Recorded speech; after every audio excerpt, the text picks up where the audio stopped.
Here are some stats about undoubtedly one of the most overlooked recycling disasters: plastic airline cups.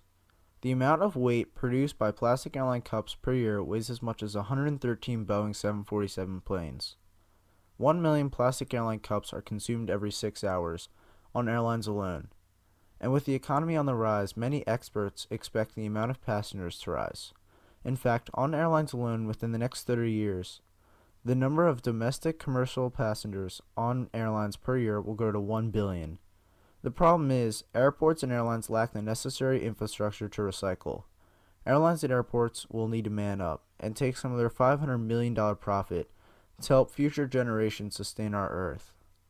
Airlines and airports need to work hand in hand, because airlines without airports with infrastructure for recycling is worthless, and airports without airlines with infrastructure for recycling is worthless.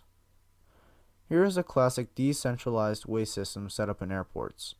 Essentially, each individual airline is supposed to be responsible for their own waste and recycle materials. It requires each airline to have the necessary machinery to recycle on-site, or to have a waste contractor to take the materials out of the airport to sort and recycle. Now here is a centralized waste system that only recently airports are trying to change to. Under this system, airlines all share receptacles with one contract to remove the entire recycled material for the whole airport and all airlines. Now for the possible solution. The first step will be to make sure all airlines even use recyclable cups on their aircrafts. Any passenger can tell if the cup is recyclable because under the cup inside the little recycling sign should be a number 1 through 7. If there is no number or not a number 1 through 7, then the cup is not even recyclable. The second step will be converting all airports to the centralized waste system we talked about earlier. It will maximize efficiency and save money for the airport.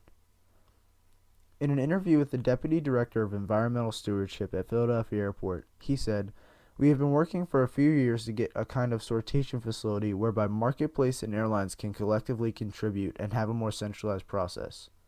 Then we wouldn't have 3 or 4 or 5 different waste haulers.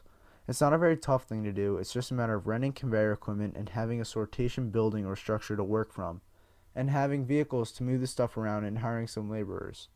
The biggest challenge is getting the facility permitted, but the state is actually in support of such a facility." The third and final step will be to come up with a common ground where not only the airport could recycle with all the airlines, but also all the sports stadiums and naval yard. Further along in the interview, when I asked what is the best plan for recycling that the airport has, he answered, "I would not only involve our facility, but whatever this operation was would encompass the sports complexes, the naval yard, and we would all be doing the same thing, or we would have some kind of facility where we could all do the same thing, and the state could possibly save an awful lot of money."